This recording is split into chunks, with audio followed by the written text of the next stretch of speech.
Hello everyone and welcome again to Algorithm HQ. Today I'm going to write the code and also explain to you all the algorithm to solve this find the prefix common array of two arrays problem which is there in LeetCode. It is a medium level problem and is problem of the day or daily challenge on LeetCode for today.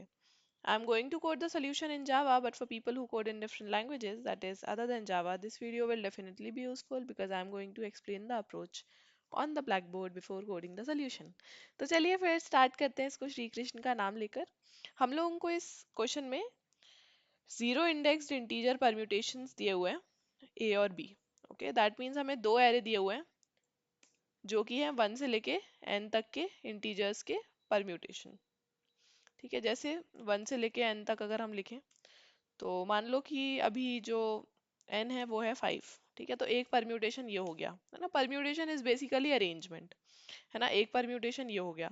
अगर हम कोई और permutation देखें तो 2 3 ले लो एक, फिर इसके बाद 5 लगा दो, फिर 4 लगा दो, फिर 1 लगा दो। ठीक है, तो ये हो गया हमारे पास दूसरा परम्यूटेशन।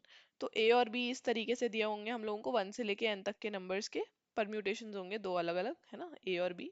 अब हम लोगों को बताना है prefix common array of A and B क्या होगा। ठीक है, तो प्रीफिक्स कॉमन एरे का मतलब क्या बोला हुआ है इन लोगों ने कि अगर हम प्रीफिक्स कॉमन एरे के किसी भी इंडेक्स आई पे देखें तो क्या वैल्यू प्रेजेंट होगी।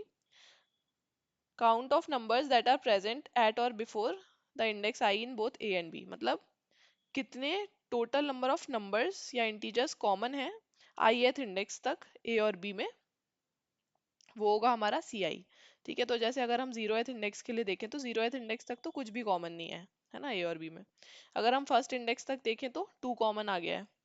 ठीक है, अगर हम सेकेंड इंडेक्स तक देखें तो यहाँ पे टू नहीं आएगा, यहाँ वन आएगा क्योंकि हम काउंट ऑफ इंटीजर्स ले रहे हैं। ठीक है, तो यहाँ पे अगर हम देखें तो 2 और 3 कॉमन आ गया है, तो हम यहाँ पे 2 ले लेंगे। ठीक है, फिर यहाँ पे 2 3 4 और यहाँ पे भी 2 3 4 तीन नंबर्स कॉमन आ गए हैं तो तीन ले लेंगे।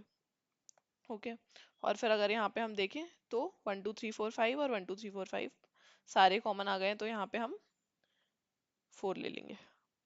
ठीक है, सॉरी 5 ले लेंगे, 1 2 3 एंड 5। ओके, तो बेसिकली यहाँ पे हम लोगों को बताना क्या है, प्रीफिक्स कॉमन एरे, है ना। 1 2 3 4 5 कॉमन आ गया था लास्ट इंडेक्स पे, तो हम लोगों ने 5 लिख दिया यहाँ पर लास्ट सेकंड तक। 1 2 3 1 नहीं था, सॉरी, कॉमन 2 3 4 एंड 2 3 4 कॉमन था तो 3 लिखा हुआ था हम लोगों ने।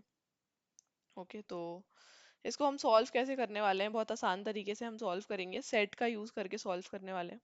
ठीक है, तो यहाँ पे मैं लिख लेती हूँ ये और ड्राई रन करके देखते हैं एक बार कैसे सॉल्व करने वाले हैं। तो हम दो सेट बनाएंगे ए और बी के, है ना, ताकि हम इजीली चेक कर पाए कि हमारे सेट में कोई वैल्यू प्रेजेंट है या नहीं, है ना। ओ ऑफ वन में हम चेक कर पाए। हम फ्रीक्वेंसी एरेज का भी यूज कर सकते हैं, बट मुझे ये ज़्यादा अच्छा तरीका लगा इसलिए मैं ये यूज़ कर रही हूँ। ओके, तो दो सेट बना लेते हैं, एक ए के लिए बना लेते हैं जिसका नाम देते हैं हम ए सेट। ठीक है, ए सेट ले लेते हैं इसका नाम, नॉर्मली लिखना ज़्यादा अच्छा होगा। तो एक ले लेते हैं ए सेट नाम से, ए सेट। ठीक है, ये हो गया हमारा ए सेट और नीचे आ गया हमारा बी सेट। ठीक है, ये हमारे दो सेट आ गए। इसको थोड़ा सा एनलार्ज कर देते हैं, बड़ा सा दिखने लगेगा। ओके, ठीक है, एक हमारे आ गया ए सेट और एक आ गया बी सेट। ठीक है, तो अब सी वाला जो एरे है वो भी हम बनाना स्टार्ट कर देते हैं। ओके, चार एलिमेंट्स आएंगे इसमें।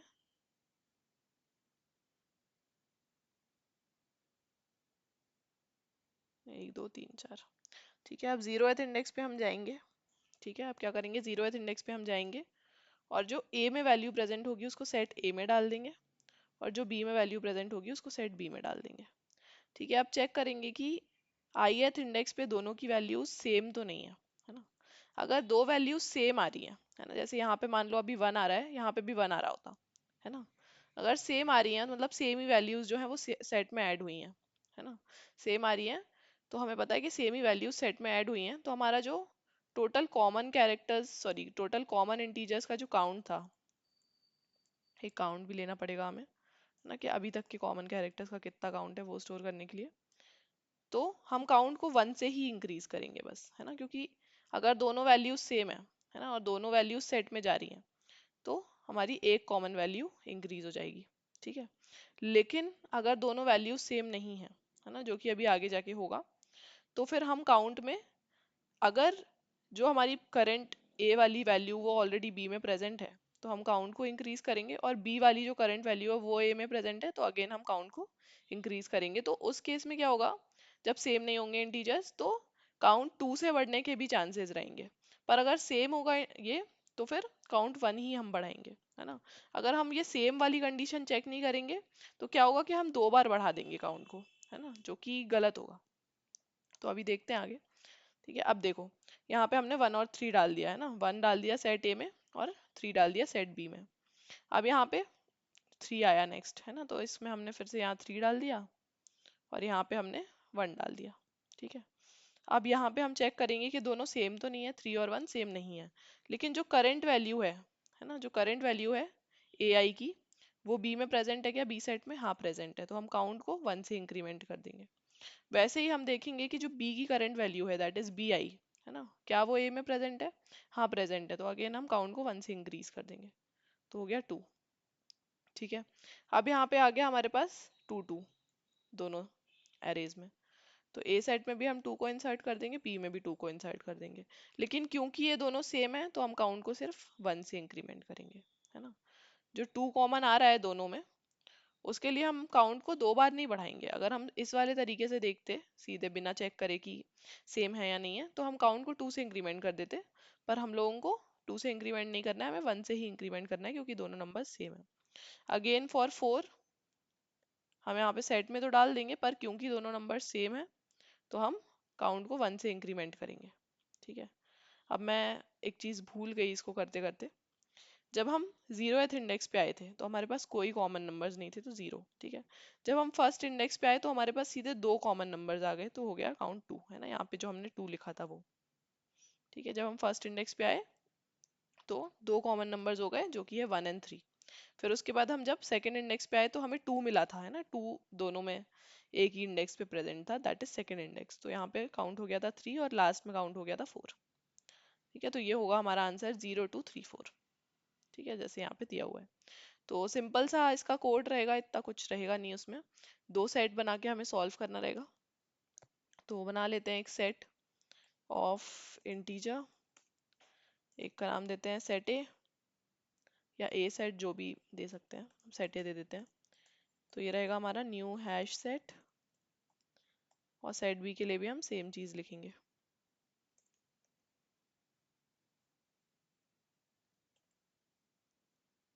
ओके, नाउ हम एक इंटीजर ले लेते हैं, काउंट नाम से या आंसर नाम से ले लेते हैं एक्चुअली।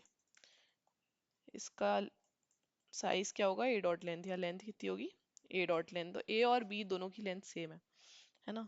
अब ले लेते हैं हम एक काउंट, कि अभी तक कितने कॉमन इंटीजर्स आए हैं, उनका काउंट मेंटेन करने के लिए काउंट। ठीक है, अब यहाँ पे for int i is equals to 0, i less than answer dot length i plus plus. ठीक है, अब क्या करेंगे हम, सेट ए में ऐड कर देंगे ए में जो करंट इंटीजर है वो, और सेट बी में ऐड कर देंगे जो बी में करंट इंटीजर है वो, है ना, दोनों में ऐड कर दिया हमने, दोनों में ऐड कर दिया हम लोगों ने। अब देखेंगे कि सेम तो नहीं है इंटीजर, है ना, मतलब ए आई बी आई के इक्वल तो नहीं है। अगर इक्वल होगा, तो हम क्या करेंगे, काउंट को 1 से इंक्रीमेंट कर देंगे, प्लस इक्वल्स टू 1। अदरवाइज हम दोनों की पॉसिबिलिटी चेक करेंगे कि सेट बी में क्या हमारा करंट ए आई प्रेजेंट है। अगर प्रेजेंट है, दैट मीन्स हमें काउंट को करना है प्लस इक्वल्स टू 1, है ना, और सेम सेट ए के लिए चेक करेंगे। सेट ए में हमारा जो बी आई है वो प्रेजेंट है, तो अगेन हम काउंट को प्लस इक्वल्स टू 1 कर देंगे। ओके, नाउ हमारे पास काउंट तो अभी तक आ गया होगा, तो हम आंसर आई में डाल देंगे काउंट। ओके, और लास्ट में क्या रिटर्न कर देंगे हम, आंसर एरे। ठीक है, तो बस यही कोड रहेगा, रन करके देख लेते हैं एक बार।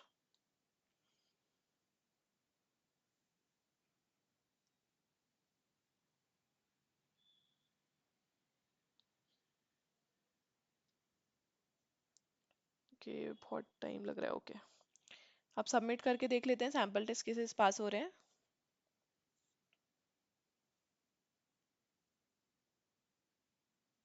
और कोड सक्सेसफुली सबमिट भी हो गया है। बट जाने से पहले please do not forget to like the video and subscribe to my channel if you haven't already.